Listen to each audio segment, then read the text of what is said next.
Zambia Blog Talk Radio.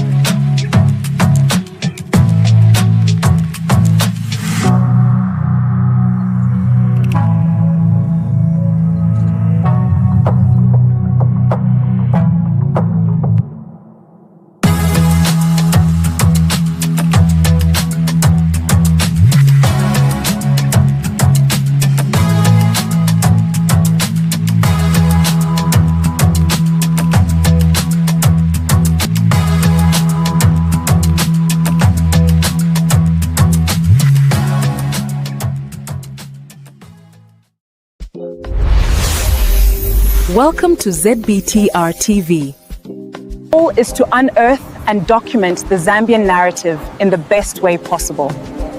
Catch us live every Saturday on Facebook and YouTube.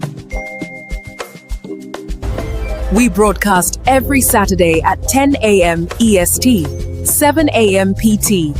With a growing audience across the globe, we connect Zambians and share resources abroad.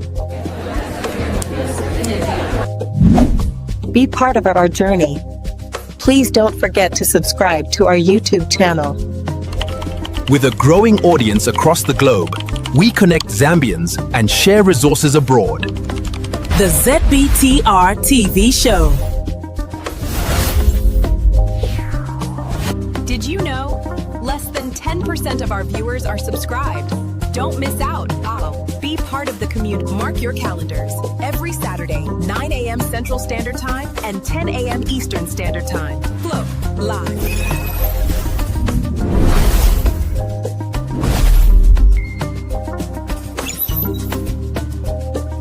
Welcome to the show. Hello, everybody. Welcome to our midweek special feature, as we are going to dive in a conversation that is relevant and prevalent to our current situation in Zambia. We are exactly 10 months away from election date, and Zambia will be going to the polls in August of 2026. And tell a friend, tag a friend, let them know that we are on now. We are speaking to one of Zambia's prominent, and he has saved his nation, he saved his country, and he still does. He still wants to save his country at the highest level of office. Before I bring him on, please let me know where you're watching from, and let everybody know that ZBTR is alive. I know we normally come on Saturday, but at times you have to step out of your way and do what you have to do, because the conversation is extremely important. My guest this morning, afternoon, evening, wherever you're watching from, is Mr. John Sangwa, State Counsel, and he is contending and he wants to save his country at the highest level of office. All right. Thank you, everybody. I see you joining in. Let's do this. Let's let everybody know that we are on and we are about to get into a serious conversation here. Yes, I do see you. Thank you, everybody. Before Mr. Sangwa, we begin the conversation. Thank you, everybody. Let everybody know. Kitwe, we see you. Thank you. Those in Monze, yes. Oh, wow. Exciting. We have people from Monze joining us. People are serious, but I want to see the UK. I want to see Australia. I want to see New Zealand. America, please. Yes, Kawe, we see you. Thank you for joining us. Let's do this before Mr. Sangwa begins to speak here. Everybody, I appreciate this. Come on, let's push this and let's see. Zambia needs us. Zambia needs us. All right, Mr. Sangwa is not a stranger to all of us, and he has put himself out there. Yeah, thank you, UK, Lusaka. I do see you. Thank you for joining us. We appreciate this. Mr. Sangwa, welcome to the show on an unusual day. Thank you. Thank you. I'm grateful for the invitation. You're welcome. Canada, welcome. I do see you. Yeah. Thank you, everybody. Brother David in Canada, we see you, everybody.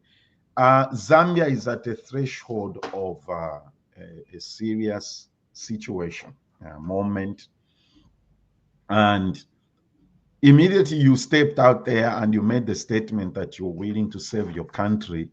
If I may use this word, it's not a church word. All hell broke loose, if I may say that. So we are glad that you're joining us today. But before we get into talking about movement for national renewal, which is a strategy that you have taken to address these issues, I would like you to clarify one thing for us. And I'm sure our audience would like to know what the situation is on this matter. What does the Zambian constitution say about independent presidential candidates? Yeah, a reading of the Constitution makes it very clear that you do not need to belong to a political party to stand as a presidential candidate. The requirements for standing as a presidential candidate in a general election are clearly set out in Article 100 of the Constitution. Nowhere does it say you have to be sponsored by a political party. Or what it says, you need to be supported by at least 100 registered voters from each province. There is no requirement. There are a number of stipulations there. If I may just read them, it says a person qualifies to be nominated as a candidate for election as president if that person is a citizen by birth or descent, has been ordinarily resident in Zambia, is at least 35 years old, is a registered voter, has obtained as a minimum academic qualification a grade 12 certificate or its equivalent, is fluent in the official language, which is English, has paid that person taxes, and has made arrangements satisfactory to the appropriate tax authority for the payment of the taxes, declare the person's assets and liabilities as prescribed, pays the prescribed election fee on or before the date fixed for the delivery of nomination papers, and is supported by at least 100 registered voters from each province. Those are the stipulations.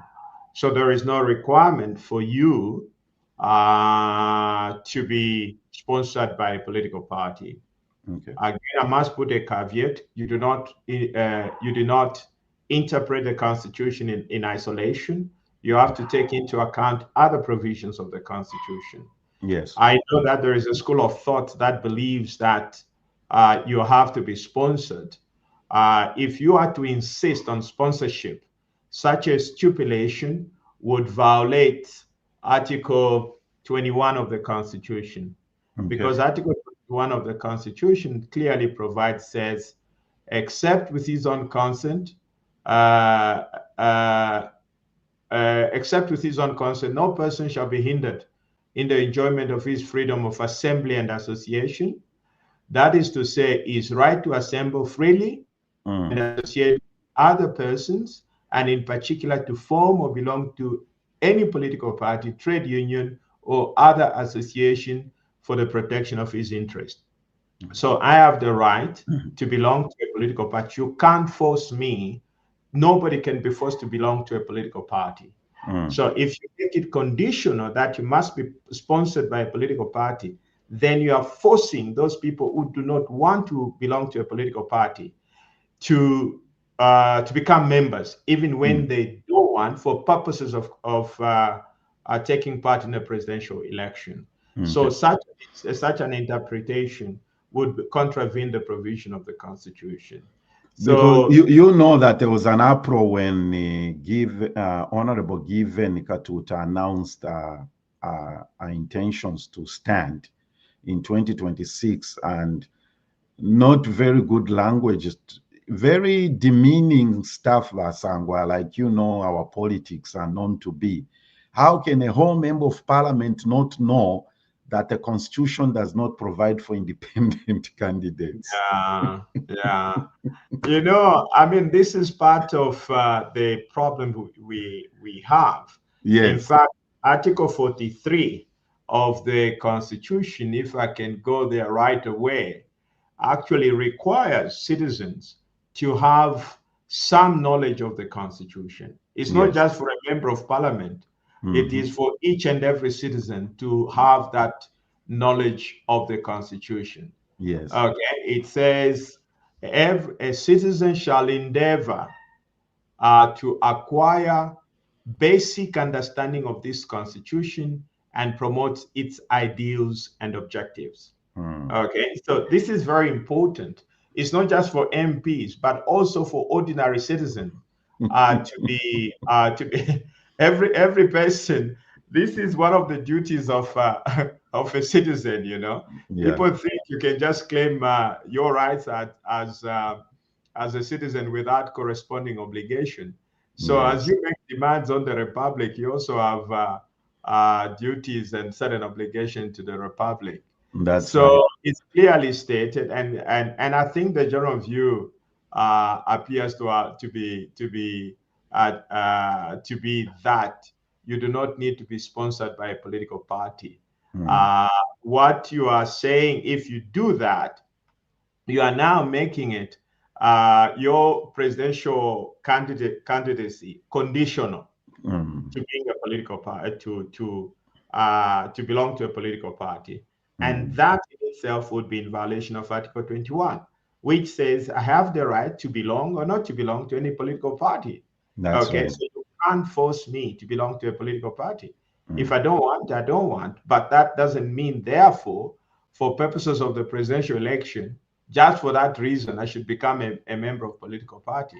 You know, that would be in violation of Article 21 of the Constitution. So to conclude on that issue, the provision of the law as it stands, Article 100, nowhere does it stipulate that you have to be a member of a political party before you can stand as a presidential candidate. Excellent. Our conversation today is about the movement for national renewal, a conversation on Zambia's future. You've stepped away from a distinguished legal career to launch the movement for national renewal. What was the defining moment that convinced you this was necessary? Well, it's gradual. It's not something somebody, I don't know, somebody was telling me that there was a remark made that somebody got drunk on beers and decided to become a president, some remarks which were attributed to somebody. But these are life-changing decisions. You don't make them lightly, unless really you're not a serious person. But for me, it's been gradual in the sense that those that have been following my career as a lawyer will know that I spent 20 years teaching at a university. Okay. And the reason for that was I decided to try and contribute towards the acquisition of knowledge. What were you teaching, by the way? Constitutional law and administrative law. Okay. Okay, so constitutional law basically tells you about how power in the Republic is distributed, and administrative law looks at how power is actually exercised by the various institutions of government.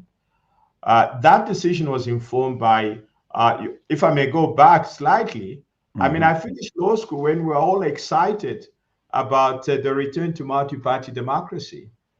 So it was a period of where we're thinking, how can we contribute to this new political dispensation? Because we realized that everybody had to contribut.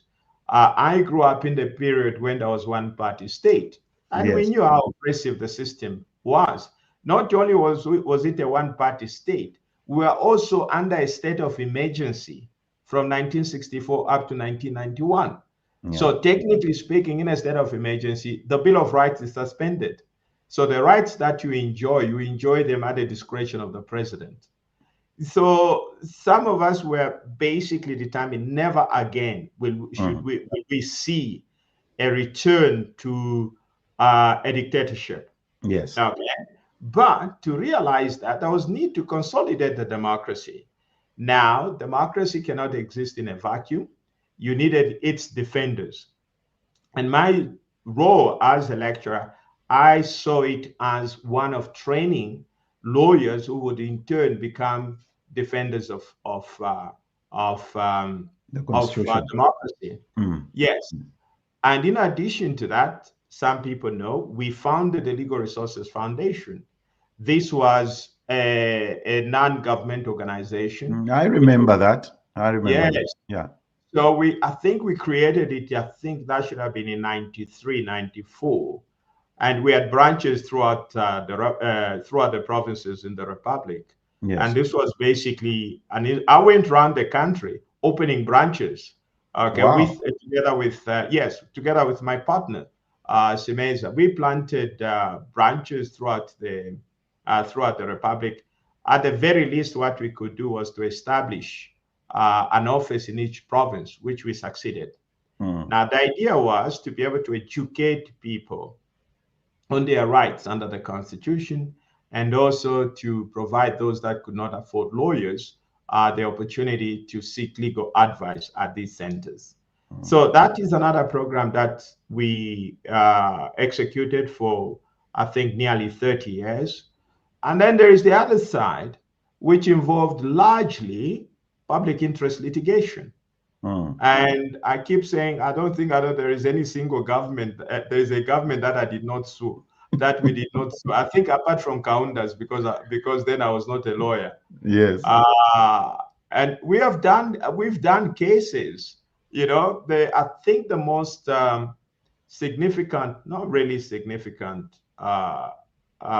case that we did was when we challenged the amendment of the Constitution in 1996, where the Constitution was used to bar former president. Yes. Yes. We went to court. I was just about maybe 5 or 6 years at the bar. So you are the one who championed that legal situation. Wow. You are the one who championed that legal challenge, right? Hello? I'm saying you are the one who championed that legal challenge. Yes, yes. I think my partner and I were just 5 years at the bar. But also we did a lot more work than that. I mean, including we were the first lawyers who challenged the constitutionality of the Public Order Act. I think this should have been around 1994, I think. And I remember my dear brother, Dr. Fred Membe, was actually the petitioner in that case. But again, all those cases are well recorded. But, after 35 years of doing all those cases, you sit back and say, what have we achieved? Yes. The cases make interesting reading, but have we managed to consolidate democracy? And the answer is no. There has been a decline, a regression in terms of democracy. And then you come to a position where you have to reflect. Yeah. Should I continue to do the same cases which are not producing any meaningful results? So you now have to do something different. And if you believe that all the previous presidents got it all wrong, they don't know what they were doing from the constitutional point of view, or they have no respect for the Constitution, which is the case anywhere, what then stops you from stepping forward to try and do right where others have done wrong, But also it's important for people to understand that it is an obligation of every citizen, given the language of Article 43, to be of service to your country. It's not an option. Okay, we are all duty bound to serve the Republic. The only decision you have to make is in what capacity. Exactly. Okay? You can serve your country. You can be a councillor. You can be a mayor. You can be a member of parliament. You can also, nothing stops you from aspiring for the highest office. These are duties. It's not something that you can say, I have no obligation. No, those are the responsibilities of a citizen. So after a while, and you realize that the state of affairs in the country is so bad. By the way, Zambia is in a very bad shape, very, very bad shape. Although people keep throwing around the statistics, which are largely meaningless because they have no direct impact in terms of what people are experiencing. And the biggest challenge to the general decay of all the sectors of our republic is basically partly the issues of governance, corruption, and largely and fundamentally lack of respect for the Constitution. Yeah. Okay. So it's not something that somebody wakes up, because first of all, it's a huge responsibility to Yes, even dream of unless you're a joker who just wakes up one morning and say, I want to become a president. But it's a huge responsibility. What you're saying is, I am going to be responsible for the lives of the 23, 24 million Zambians. Yeah. Now, that is not an easy task. No, it's not. And that is the most difficult job on earth.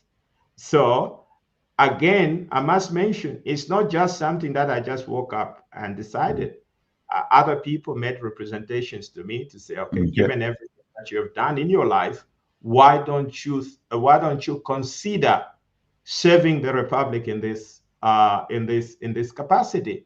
And when people show that kind of trust and confidence in you, because this is not a something that you claim on your own, but I think your peers must have some level of confidence in you that you can actually serve in that capacity. You know, there has to be a sense of self-evaluation. You don't just wake up and say, this is what I want to do. But also, you must have done something in your life to prepare you for such a monumental responsibility. And I then decided that I had to respond, because it is a duty to serve your country. Yes, you are not doing your country a favor when you step forward to serve in whatever capacity. You are simply discharging your responsibility. So to answer the question, it's been a series of questions, a series of events.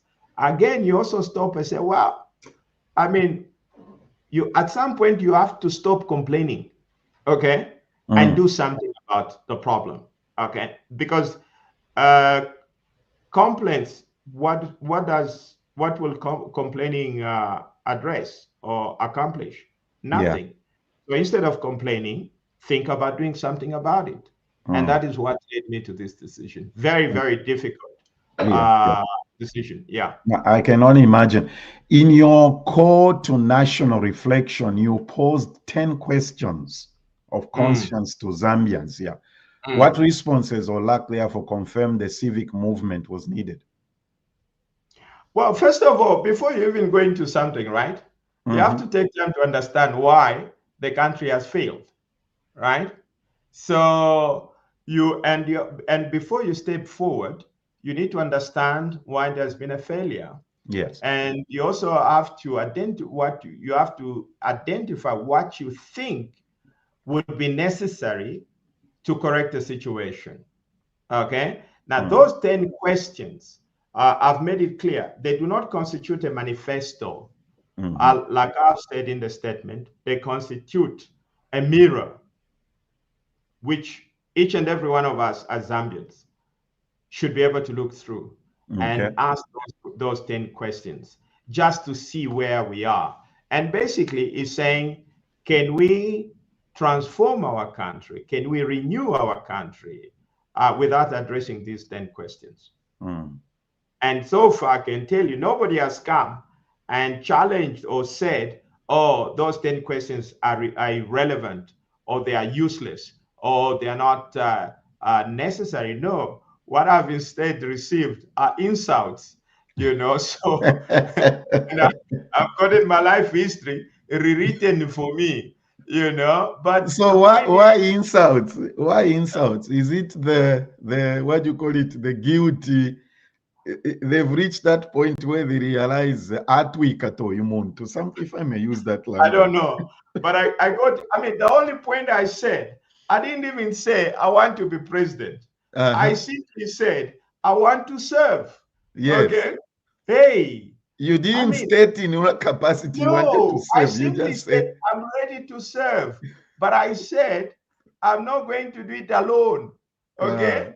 Because no leader, no matter how good you are, you cannot do anything alone. You need the support of the rest of the Zambians. Yes. So, and that document was born out of a deep reflection of our history in the last 60 years. Okay. For example, I've mentioned certain points. I've raised the issue. Can you develop or transform this country without creating national unity? Okay. We're a divided country right now. Yes, we are. On several, both regionally and in terms of tribe and everything else. Now, we're a divided country. And people are playing with these things, you know. They think it's a joke to try and divide the country. And I'm saying there is need for national unity, you know, where I have to look at you first and foremost as a Zambian. I don't have to know what tribe you are unless it is absolutely necessary, you know. And that is a precondition to the renewal of the country. Okay. And I've talked about truth. You cannot transform a country on lies. You can't. You know, by the way, now it is believed that all the lies have been told. There are no more lies left. And that's a good one. I haven't heard that one. Like Brother David, did you hear that? There are no more lies to be told. There was a bag of lies which was put together in 1964. Each president has been taking his share of lies and so forth. So now that bag of lies is empty. So nobody knows when that bag will be refilled, you know. So, you have no choice but to be truthful, you know. That's a funny one. You speak of talking about lies. You speak of the need for moral, civic, and institutional awakening. I'll repeat that: moral, civic, institutional awakening. Help our listeners understand what is the crisis at the heart of Zambia today. Well, first of all institutions of government right now are broken, right? And I once said to people to say, if you look at the definition of a fragile state, Zambia can at best be described as a fragile state. It has institutions, but those institutions are very, very weak. Okay, so they exist, but nobody can really say that in a situation like that, you can truly have rule of law. That is one. So we need to renew the institutions, and those institutions have been broken down deliberately. And that has happened. All the presidents that have been there are all culprits anyway, not one of them, but all of them. None of these presidents we have had have actually taken steps to strengthen institutions of government. In fact, they have all tried to weaken them. You know, once you have weak institutions, a weak judiciary, which means the judiciary cannot stop you in terms of what you want to do. You have a weak National Assembly. It means it becomes a rubber stamp. It cannot stop you in terms of what you want to do. So the outcome of that is a very strong institution of the office of president. Okay, but the failure of that, the reason why we have that situation is that citizens didn't play their civic role. Okay, because to sustain a democracy, you need an active and enlightened citizenry. Okay. That too is missing. And when we're talking about a moral position, it requires leaders, even when there is no legal restraint, to use their own moral judgment to be able to say, this we cannot do. So there has to be that level of renewal for there to be any meaningful changes in Zambia. Absolutely. Everybody, we have Mr. John Sangwa with us yesterday, State Council. I have put the website up there. That is the website for the Movement for National Reflection. So go there, understand what this is about. That's the reason I have him here today, is for him to help us understand why they have taken the direction of civic movement. And that's the website there, everybody. And everybody watching, thank you for letting your friends know. I can see the number keeps going up. Mr. Sangwa, for the first few decades, we have seen unprecedented arrests, hate speech, sedition, aggravated robbery charges. What does this tell us about the state of our democracy? Why does the your movement say vengeance has never been a virtue? Well, I mean, those are some of the challenges that we have tried to address, especially if you go to the 10 points. We have spoken to the issue of the tribal divisions, where divided people. And what we are saying is that that should not be the case, and that we are one people. Yes. A divided country cannot develop. No. Okay. So the strength of Zambia lies in its unity. Okay. Now, when the country is divided, what you're doing is that you are creating pockets within the republic. And those pockets, instead of performing their respective functions, they start to fight more for survival and entrenchment. They tend to fight more for oppression, to oppress the other group. Okay. And that is a danger to democracy.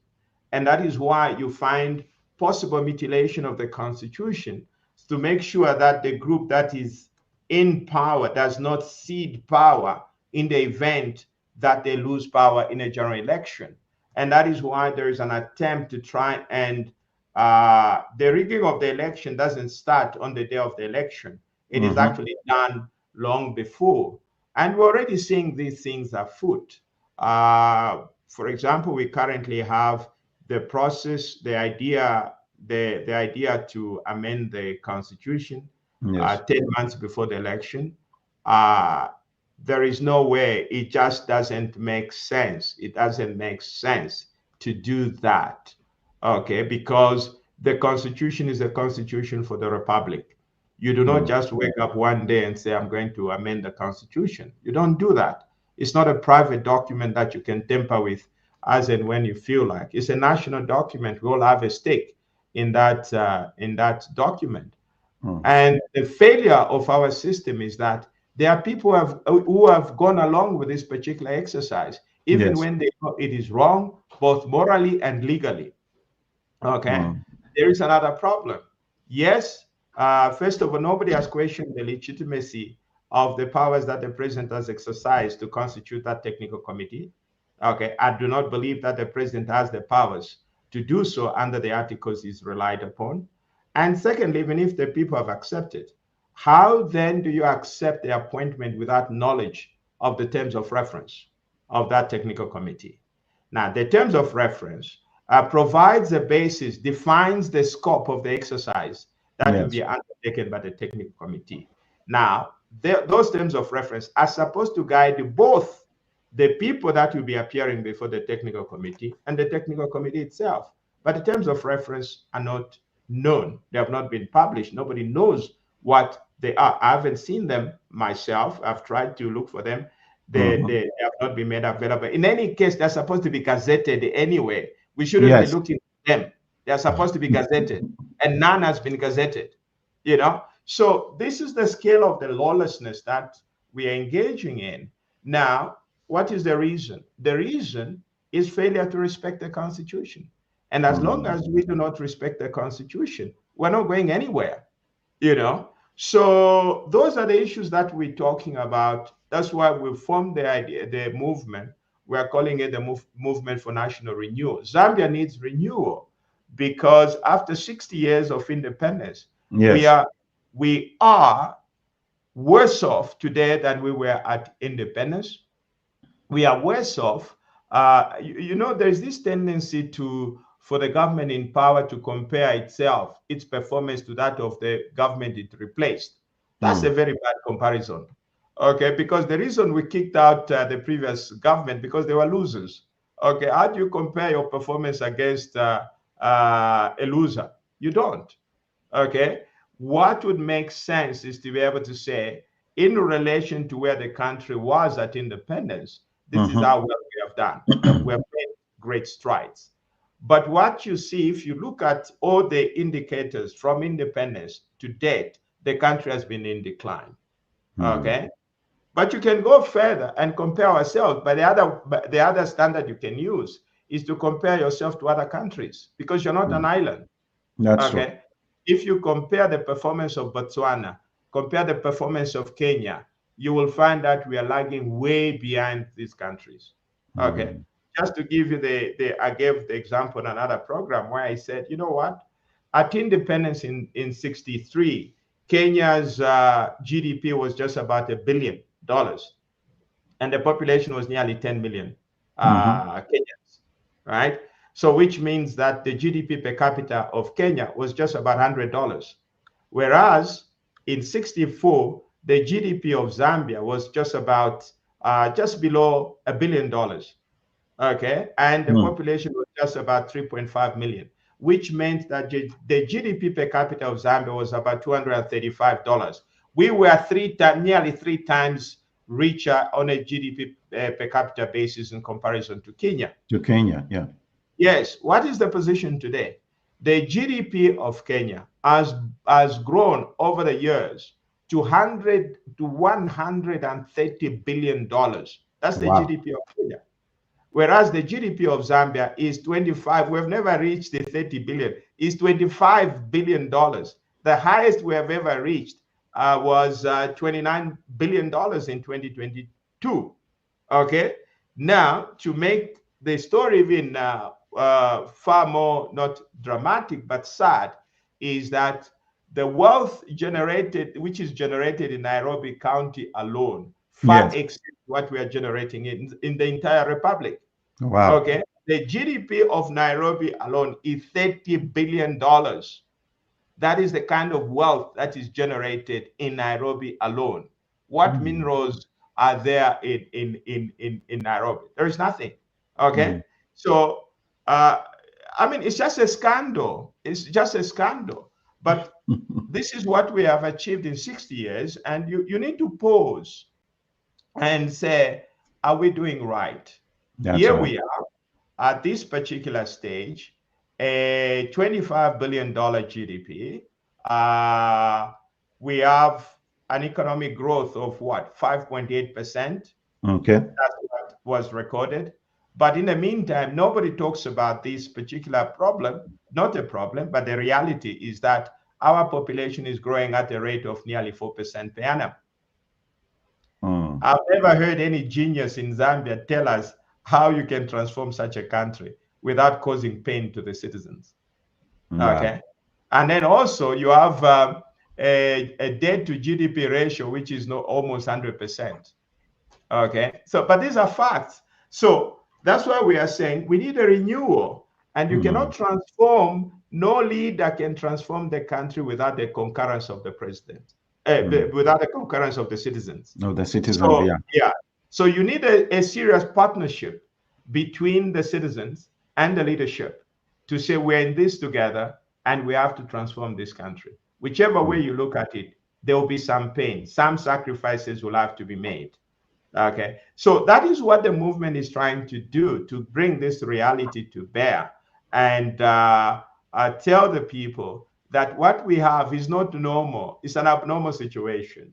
You know, somebody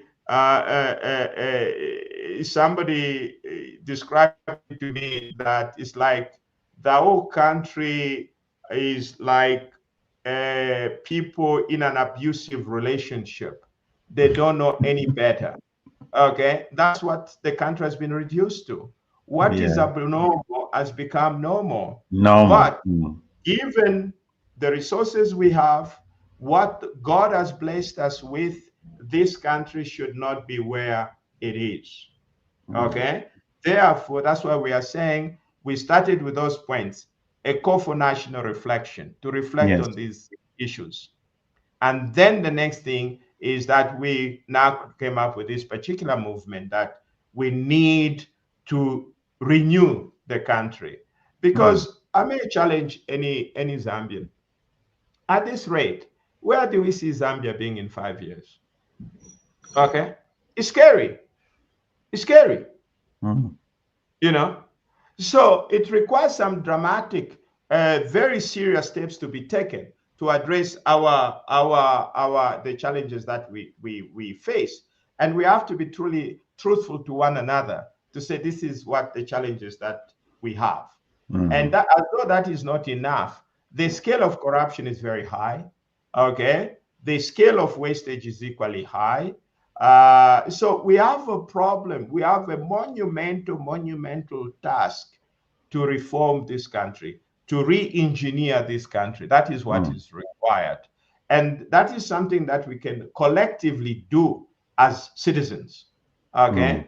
Working together with those that will be elected as leaders and the citizens being vigilant to be able to make sure that their leadership is doing what the leadership has committed to do.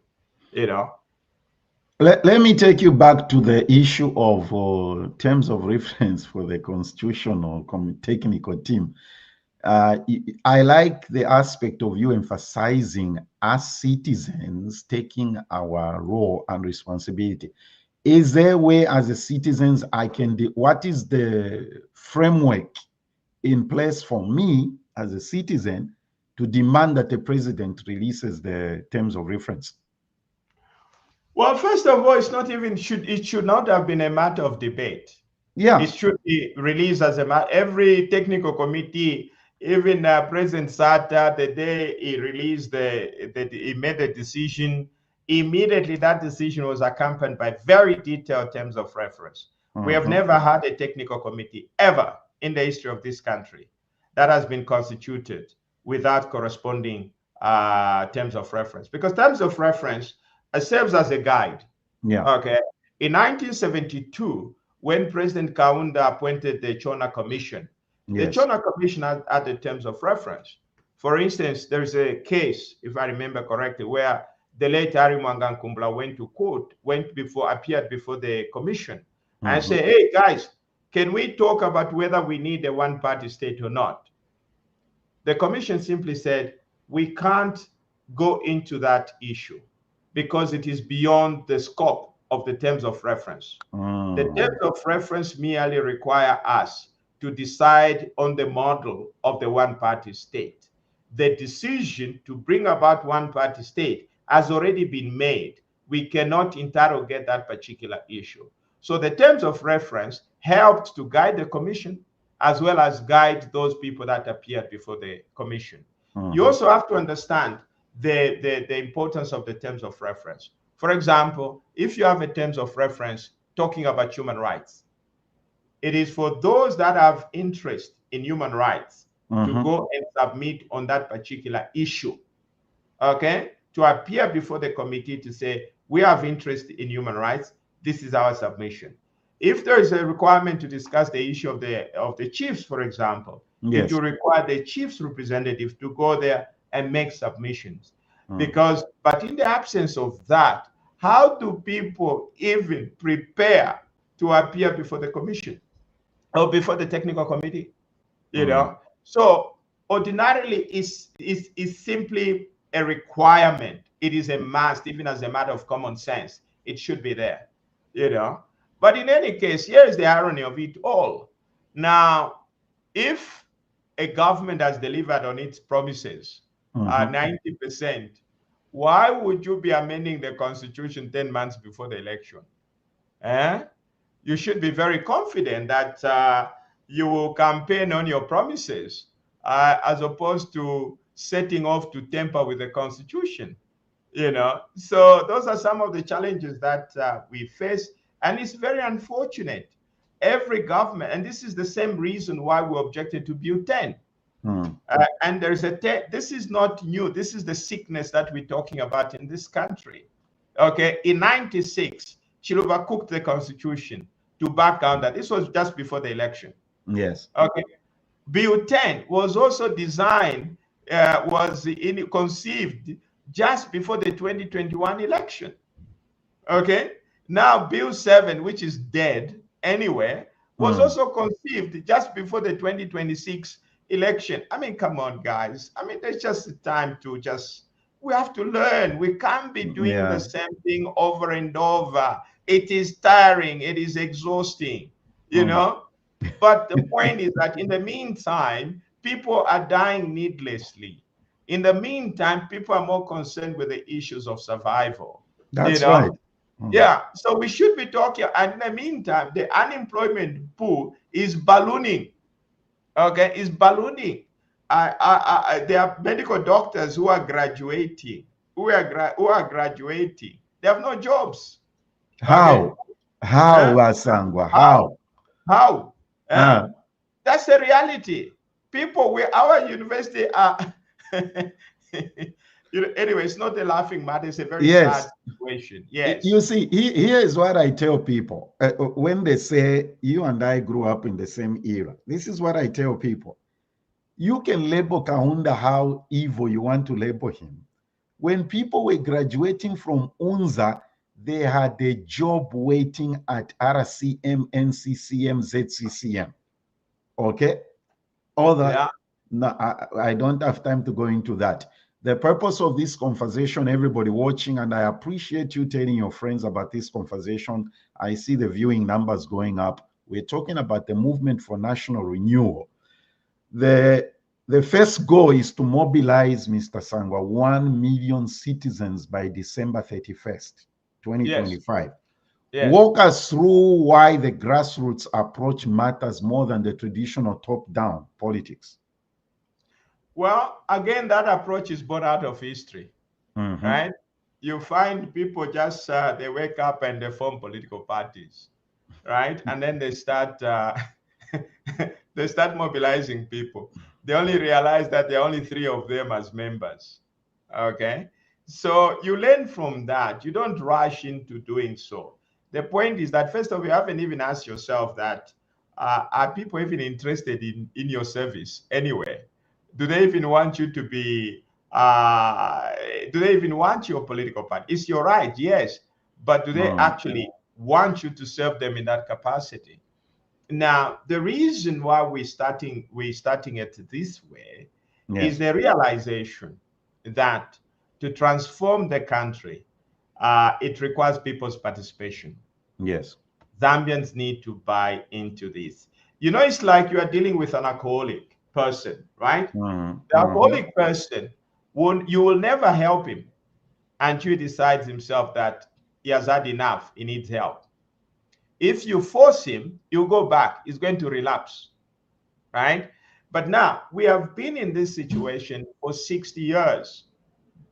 Now, Zambians need to understand that what we have done in the last 60 years, of course, not every opportunity has been lost, but we have lost opportunities, and where we are is not normal.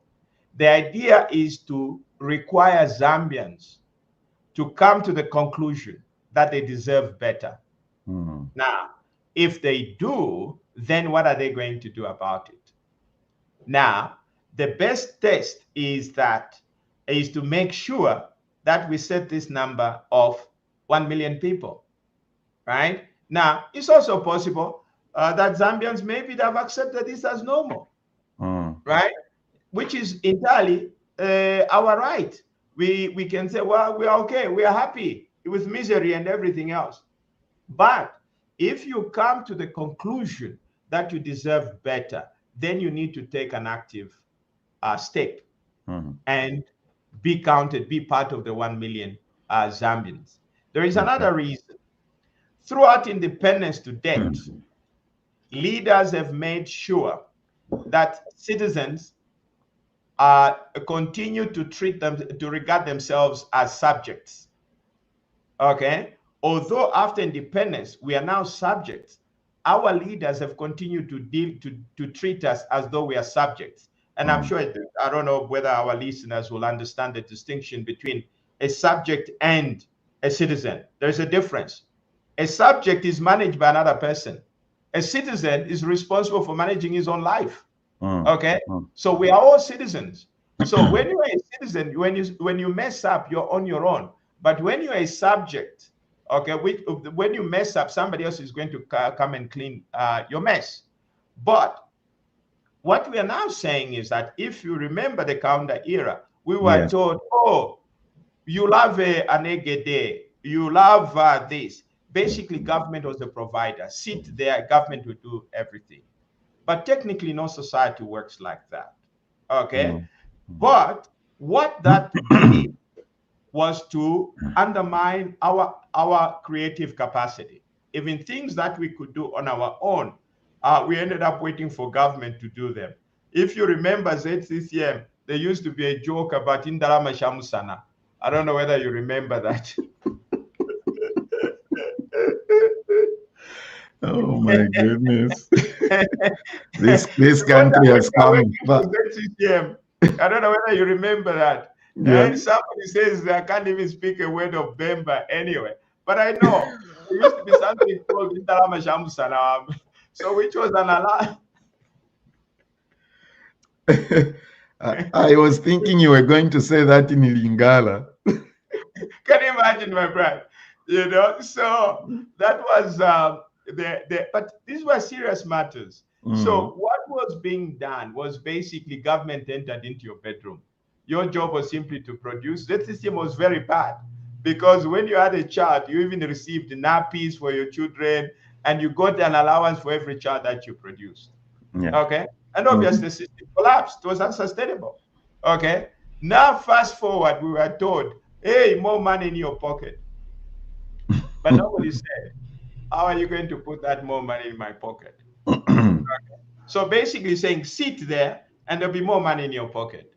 But no society works like that. Again, we were told, don't worry, I'll fix it. Okay? But what has been fixed? So this is born out of the realization that the responsibility to fix Zambia is vested in all of us as Zambians. That's right. It is not the responsibility of a few Zambians. No, it is our collective responsibility. Okay. I like the phrase you used on. I watched you on Ambassador Mutubila's the Messiah syndrome was Sangwa'S killed us. Yeah, because you see, it works well for the politicians. What they do is that they impoverish you, and then they come during the election. We already heard that some political party are already printing Chitenge materials. Well, if you have done well, people should be able to buy their own Chitenge materials. You don't need to print some which you're going to dish out for free. You know, so I mean, it's even immoral. You impoverish. We should make that illegal. We should make it illegal. In fact, it should be illegal anyway. And by then the electoral code. Like I was reading some things on the Electoral Commission of Zambia. That should be illegal. It shouldn't be. People, you should empower people to buy their own chitenges if they want. You should empower people to buy their own booze if they want to drink. They don't have to drink and wear new chitenges during the campaign period. What you're it's basically dehumanizing your own population. It's actually offensive. It is actually offensive to believe that you can actually be voted into office by doing such things. Okay, you need to show empathy to your people to be able to enable them to be able to do some of these things on their own.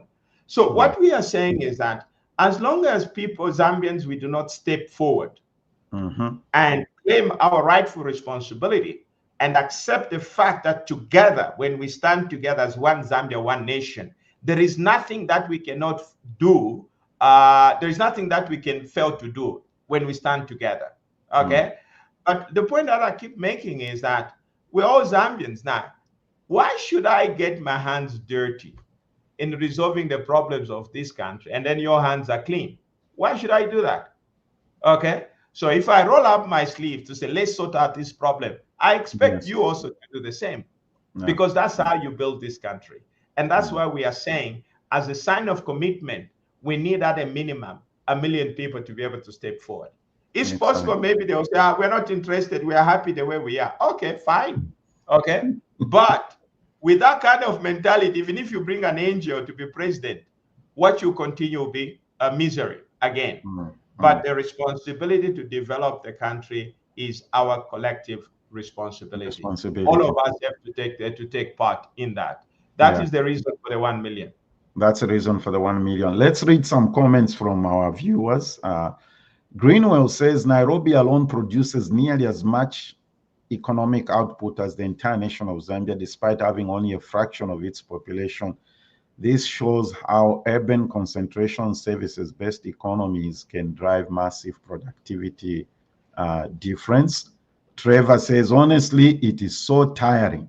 We keep repeating history in this country. It's so sad to see. Okay.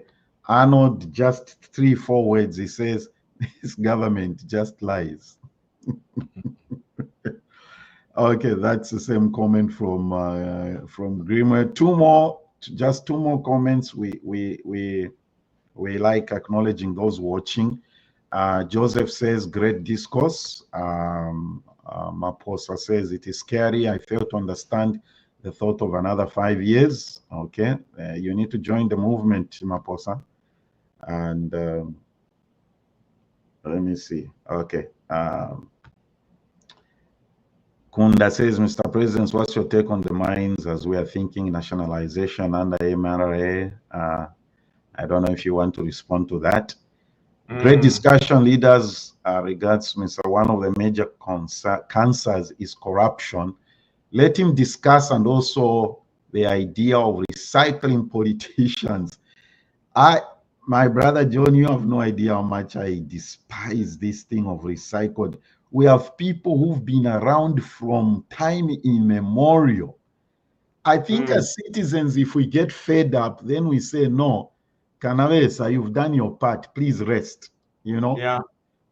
We need to do that. Thank you, my brother Ali. Let's do this. Mr. Sango, what policies do you have in place to combat the rising rates of youth unemployment? What public policies can you implement to rebuild trust between the government and the citizenry? What rebuild trust between the government and the citizen? Is that even possible? I don't know. Help us. Well, I mean, I know people rush to these issues, right? Yeah. Policies and so forth. I mean, here is the problem with Zambia. You know, Zambia is like a soil that is acidic, right? It doesn't matter what kind of seed you plant, that seed won't grow. So the first order of business is not to formulate policies first, okay? Because whatever policy you put in place, it won't work. It will fail, okay? But what you need to do is to treat the environment, the soil to be treated first. You treat the acidity of the soil becomes conducive so that it can receive that seed, and that seed will germinate. Yes. Okay. Now we are here in this state, in this position, not because we lack policies. No, there are plenty of policy ideas. They are there, but the problem is there's been a failure to implement those policies. But in any case, what policy can you implement if first of all you can't respect your own constitution? Okay. So there are certain fundamentals we need to have in place. That is why one of the 10 points that we outlined is respect for constitutional rule, respect for rule of law. Okay, these are key to the to Zambia's renewal. Nothing is going to happen in this country if we continue to disrespect the constitution and if we continue to disregard rule of law. So before you rush to policies, we need to have these issues in place. There has to be commitments by Zambians to say we shall respect our constitution. There has to be recognition by those elected that we will respect the rule of law. And number 3, we need to strengthen institutions of government, key democratic institutions. You need the executive branch of government, first of all, to acknowledge its limitations. Okay, you need a president that keeps to within the confines of his authority, who has read the constitution, respects it, and knows the scope and the extent, the scope of his authority. And even when he's tempted to do certain things, he should have the moral integrity and capacity to restrain himself from doing that. So, and then when you have that, you equally have a judiciary that is capable to push back a judiciary that is truly independent to be able to push back when the president oversteps the boundary. And then you also need a national assembly which will hold the executive accountable. Now, all these institutions are dead. Okay, so you can, no matter what policy you put in place, we'll still be in the same position we've been in the last 60 years. So the first order is the renewal of these institutions. Okay. Before you can think of any policy. Policy part is easy. Okay, I gave the example in another interview where I was saying, you know what, Zambia is like a patient that is suffering for multiple organ failure, right? There is no single sector in Zambia that is working, none whatsoever, because the country is like a human body. The various organs of the body must be able to play their role to determine the nature of our health. Now, when one organ is sick, it affects the entire body. Now, the same way with the country, when some of the institutions that are not able to operate as they ought to, what happens is that the entire system collapses. So what we need is, first of all, to clean up this system, restore these, renew these institutions. Okay, only then can you begin to talk about any policies, whether in mining or agriculture or whatever it is. But until the foundation is renewed, all what we're doing will be a waste of time. Okay, and we have to make a deliberate choice here. Do we want to continue the way things are, or we want change? Okay, if we want change, then we must embrace it fully, and we must also accept that there'll be some pain along the way. Excellent. How does the national renewal movement, how do you intend to include the diaspora, rural communities? I like something that you mentioned when you and I believe it's Robert, when you went around setting up legal clinics. You've already done that before. Yes. How do you intend to take this approach into especially the rural communities, Mr. Sangwa, and the diaspora? You know, this platform mainly, this is meant to engage the diaspora. How do you want us to get involved, to become active participants? Yeah, well, I mean, first of all, right now, the MNR is a non-partisan movement. Okay, it's not even a body; it's just a movement. It's about citizens exercising their rights under Article 43. So it is open to everybody. Okay, do you subscribe to the ideals that we stand for, including those in the diaspora? Now, here is a problem that you've posed. How does the diaspora participate? The question should be, the diaspora, people in the diaspora should be asking themselves. They don't need to be told how they should participate. They need to, each one of them should answer to say, how can I participate? Right? Now, this is the notion, the wrong notion of leadership in this country, where we think we should be told what to do. That's very dangerous, okay? But it is part of our civic responsibility to be able to say, there is this particular issue, how can I take part? Now, here is another point that you raised to do with the people in the rural areas. You know, we tend to think that in the rural areas, there are no educated people, okay? Which again is a myth. Yeah. You get a point. And in fact, you are disrespecting people in the rural areas. You think they have no knowledge. They are like children that you have to control from Lusaka. We are saying no. Actually treat them as adults. They live the reality in their areas. They know the challenges they face. In fact, they should be able to come up with solutions to their problems. Okay? That is what we're talking about. It is the involvement of each and every citizen. Now, for some reason, people, and you know, change, we have tried to change from the top down. It's never worked in 60 years. Why don't we try from bottom up? Okay? I've never been to Kaputa, for example, right? Yeah. How can I sit in Lusaka and decide on the lives of people in Kaputa? How? How does that even make sense? Okay? I would rather listen to the people of Kaputa than me telling them what they should do. That is what this movement is all about. And that is why one of the challenges that we are saying is that, first of all, societies are different. Okay? All the districts in Zambia are different and the challenges are different. So you cannot sit in your comfortable office in Lusaka and try and dream up this particular solution for all communities in Zambia. It's impossible. Okay? So the idea is to compare, we need to empower people. The people need to be liberated, need to be empowered to be able to take control over their own destiny. Okay? Encourage the people of Kaputa to be able to say, okay, we have these problems, and this is what we believe is the solution to the problems. Nobody can tell me that the people of Kaputa actually wouldn't want to live life that the people in Lusaka are living. Okay, we all want a good life. So to suggest that our rural areas are some kind of people that are not interested in living well, I think is wrong. Okay, we are saying you mobilize, because in the past people have always been mobilized from Lusaka. We are saying no, we will not mobilize you from Lusaka.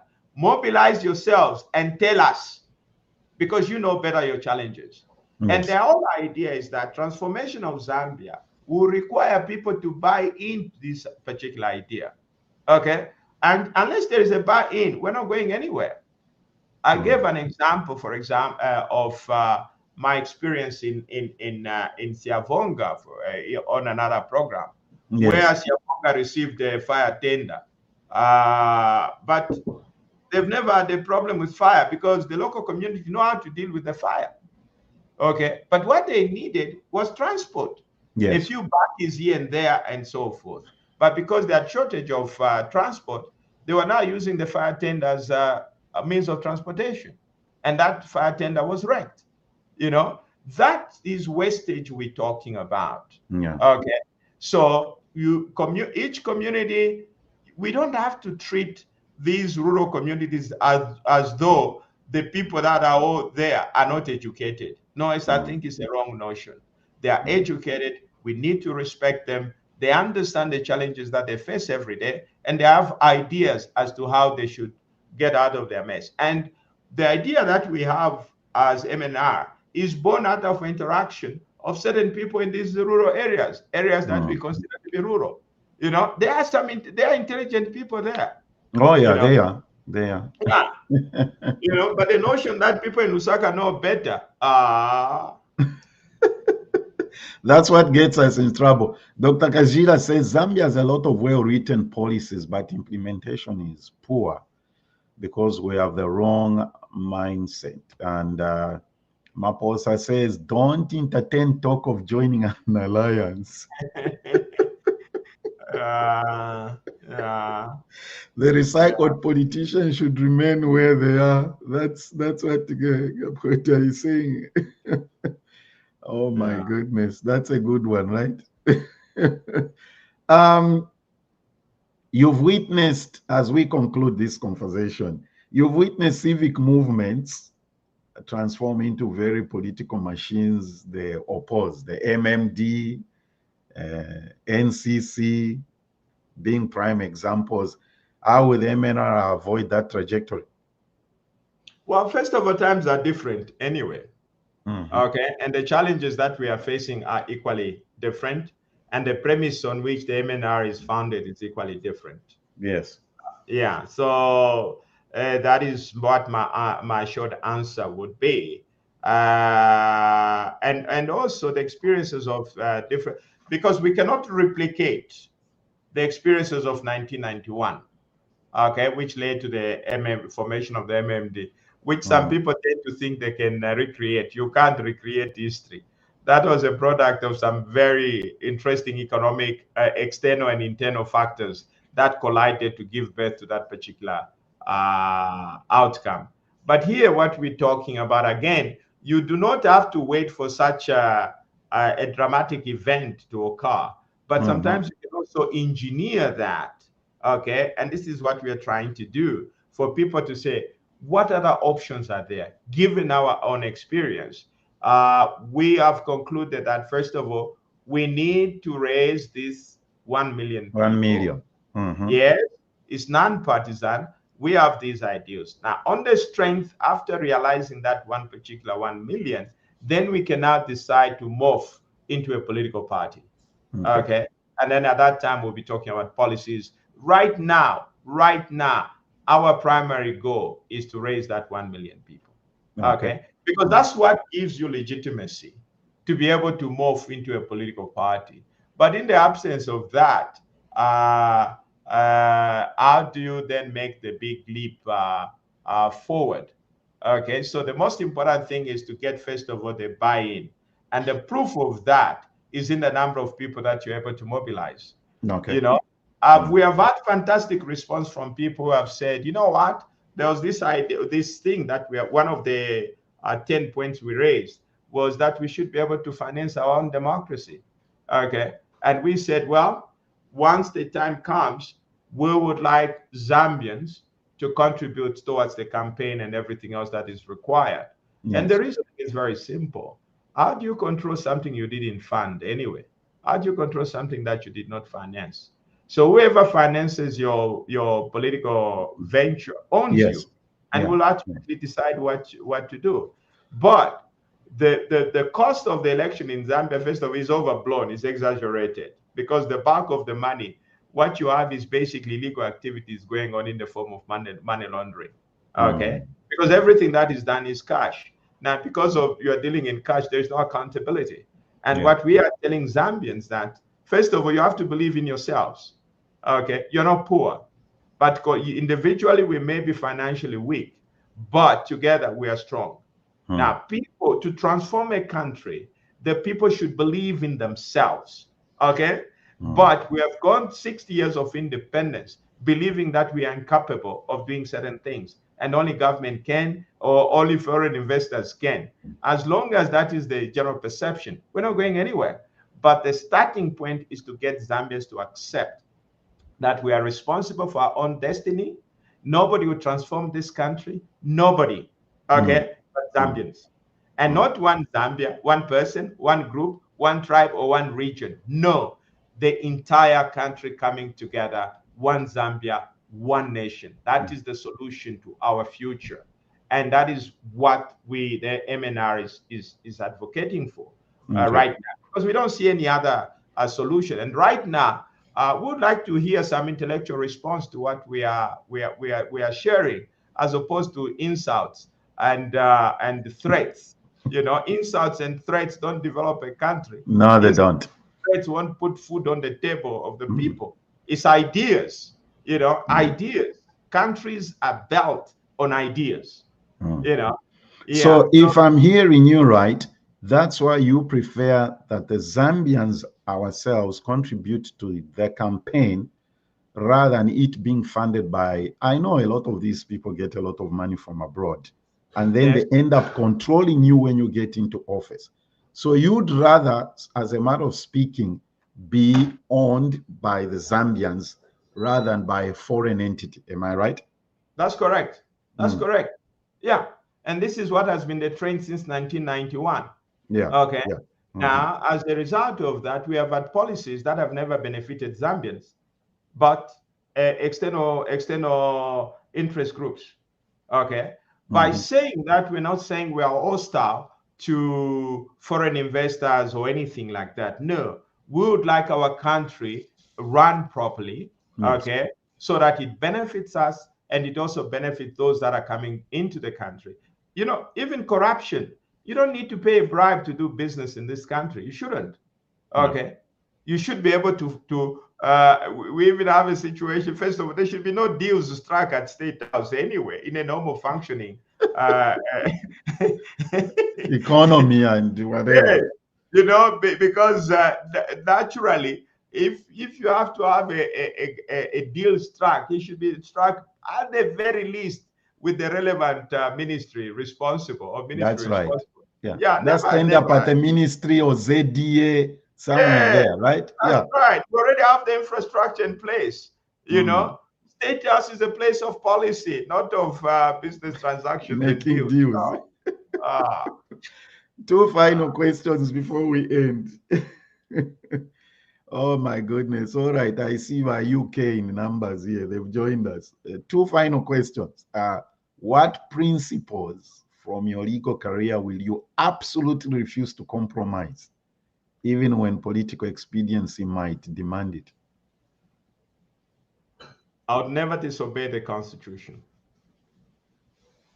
Okay. And most importantly, that for me is a red line that I'm not prepared to cross. And two, one of my guiding principles is whatever decision I make, at a personal level, should always be in the interest of the Republic. If a decision doesn't benefit the Republic, I will never take that decision. Those are the two red lines that I'll never cross.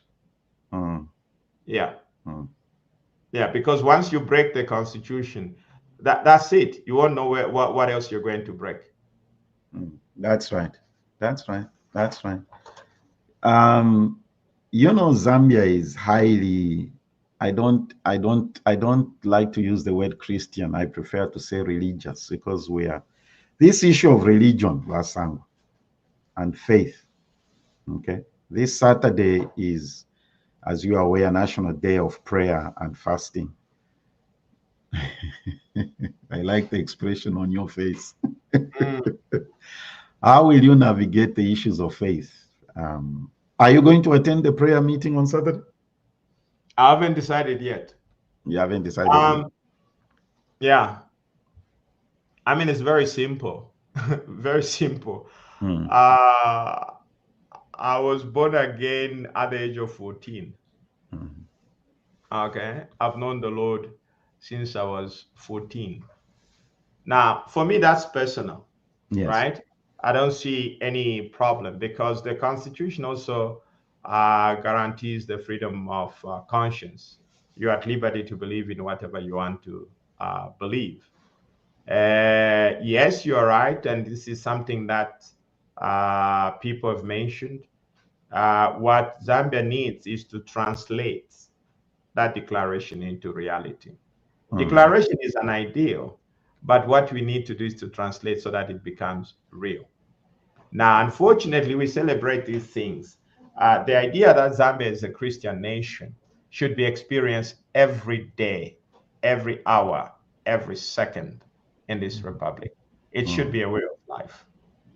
Okay. I don't have a problem with that, because the Constitution gives effect to that. It recognizes that. So it's not a matter of what I want or what I don't want. There is the legal part of it, which is enshrined in the Constitution. And one of my non-negotiable issues is disregard or contravention of the Constitution. So we respect that. And at a personal level, I am a believer, and I respect the right of other people to believe or not to believe. And for me, I look at Christianity as one's personal relationship with God. That is rather very, very personal, very personal. Yeah, so I don't see any contradiction. In fact, if we stick to these Christian principles and ideals, this place would be paradise. Okay, we would not even be threatening violence to one another. I know, right? Yes. Why would you say that I'm going to bruise you just because somebody has said I want to save? Why? And what we should be able to display is love for one another. That's but right. what do we have? What we see is violence and brutality against one another, threats. So to answer your question, I don't see any contradiction, okay, in the sense, but what is required is that we need to go beyond the declaration, but to make it a way of life, okay? And if we are to succeed in doing that, even the issue of, but in any case, it's even a contradiction. How do you talk about tribalism, corruption, wastage, mismanagement, poverty in a Christian nation? It's a contradiction. Right? Yeah. How do you reconcile the two? You know, ordinarily, if we live true to the biblical tenets, we shouldn't have these challenges. Okay. So it's not that there's a contradiction between the two, but in fact, the two reinforce each other. Okay. Yes. So, but you know what we do is we play lip service to these things. But at the end of the That's day, I right. think we all have to resolve these things. Political expediency. We use it for political expediency. Yes. I raised that question because I just wanted the people to know where you stand on that, because you are not one person who uses your personal relationship with the Lord for political expediency.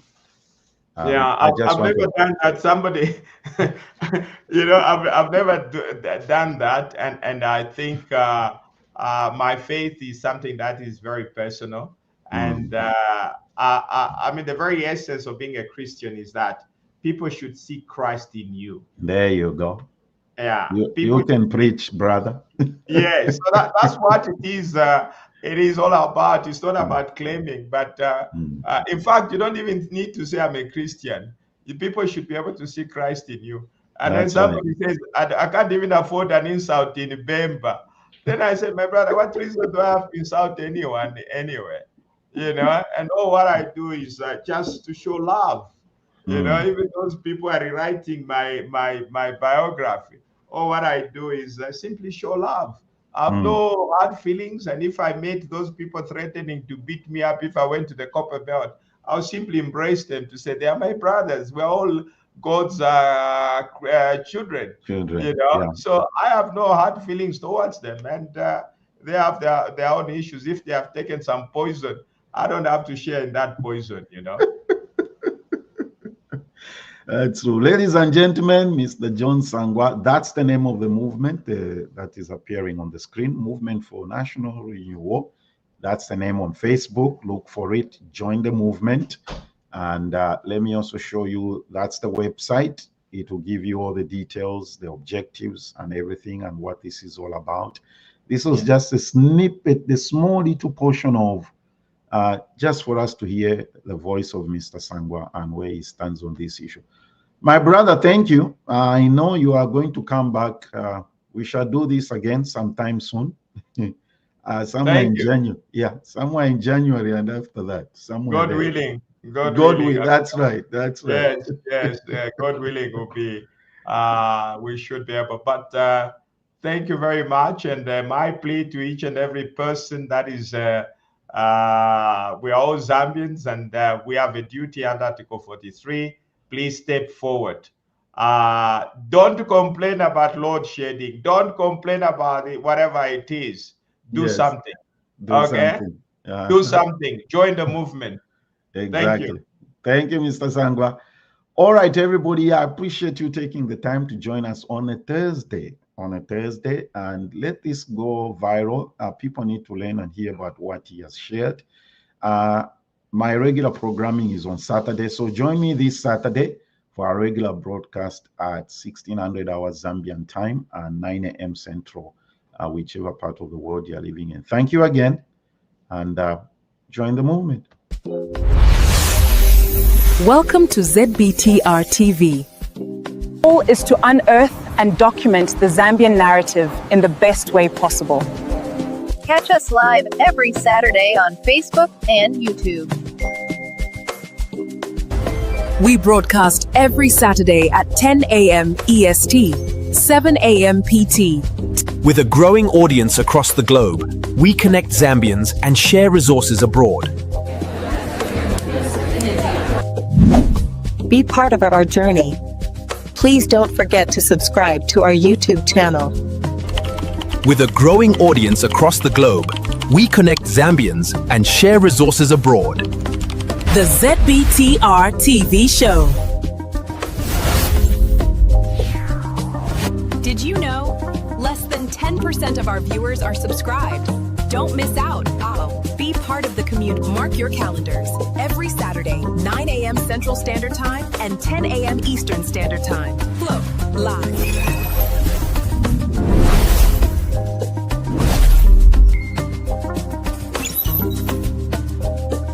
Welcome to the show. Zambia Blog Talk Radio.